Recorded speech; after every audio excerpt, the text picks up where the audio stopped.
All right, Pat Brady with the Buffalo Turf Company here, and we're going to talk a little bit about how this whole project came to be, how I got the turf, what motivated me to get it, and kind of where we are now. So one of the questions that I answer all the time when we're talking about the turf is, why did you want to do this? And there's a few reasons. First, I was born here. I've lived here all my life. I love this city. I love the fans. I love the sports. I wanted to do something for everybody, in those communities. I wanted to be a bigger part of it than just being a fan.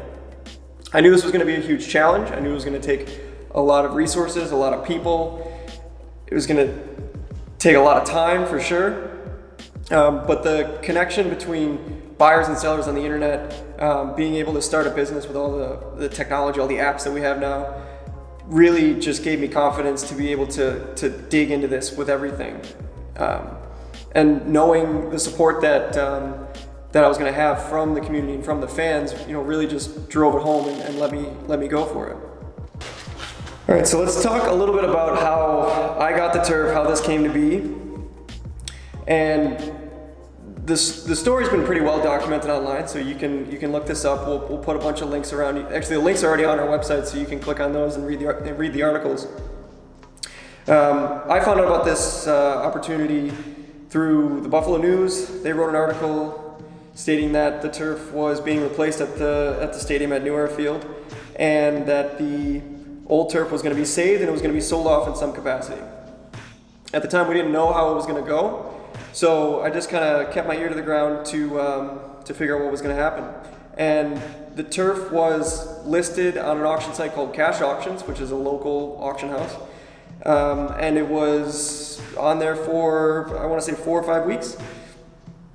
The auction ran for 3 weeks, and that is about how much time I had to get everything figured out, how I was going to pick the turf up, where I was going to put it, how I was going to get it there, and really about how much it was all going to cost me. So I won the auction for $4,551, and once the auction was over, I had a week to get it out of ECC South and into my warehouse. So I had 4 people and 2 fork trucks working on one end at ECC, and then I had 4 people and 2 fork trucks working on the other end of my warehouse. And in between there, we used 4 flatbed trailers, 48-foot trailers, and we put as much turf and as much rubber on the trucks as we could every trip. And we ran, I think, for about 10 hours that day. So all in all, it cost me $4,500 for the turf, and then it cost me about $10,000 in labor and equipment rentals and trucking to get it moved to my warehouse. After that, we spent a week and a half kind of getting acclimated, getting the turf cut up into some pieces that we could sell. And in that week and a half, I had no idea how this whole thing was going to go. I had no idea if it was going to work, if I was going to be left holding the bag or a whole bunch of turf and I'd be out a bunch of money. So I didn't really know what was going to happen until I launched the website. And the website launched on January 30th, or the website launched on June 30th. And that week I was prepared to ship 100 orders. I had supplies to ship 100 orders. I had enough material cut, thinking that I was only going to get 100 orders, in the first week, and then everything was going to be pretty relaxed. I received 100 orders for turf in the first 10 minutes of launching the website.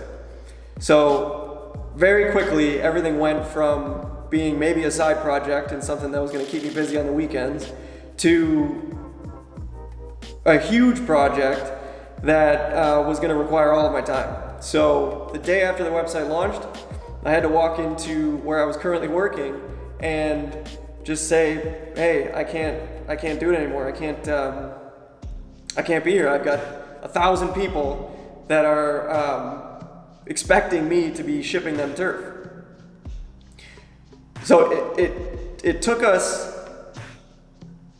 about 3 weeks to dig out of that initial launch backlog that we had in orders. So everybody that was around then can remember me sending out emails and trying to get out as much communication as possible, trying to tell people what we were doing and where we were at and what we were up against.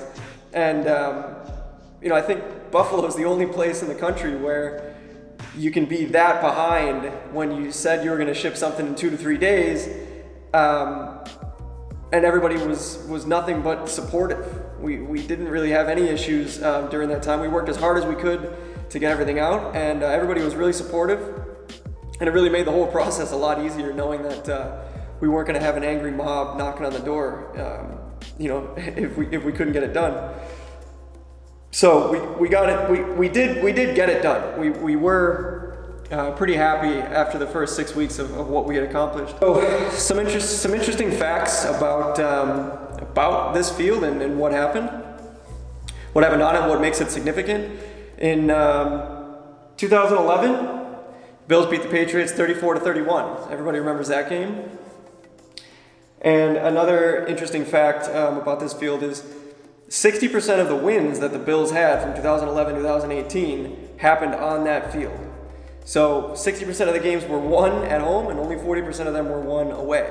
So in a sense, this material of the field belongs with the fans. The fans are what, helped the team win there, and they won it on that surface. So it only makes it right that the fans have access to it so they can get it back. In 2017, Bills broke the playoff drought. So right on that surface, that long 20-year drought ended. And then we can think about the other, aside from the team things that happened on that field. So there was a dildo thrown on that field. There was a streaker that ran across that field. And we can also remember all of the clips and everything that made it onto Barstool and went viral and really made tailgating in Buffalo something that NFL fans around the country want to experience.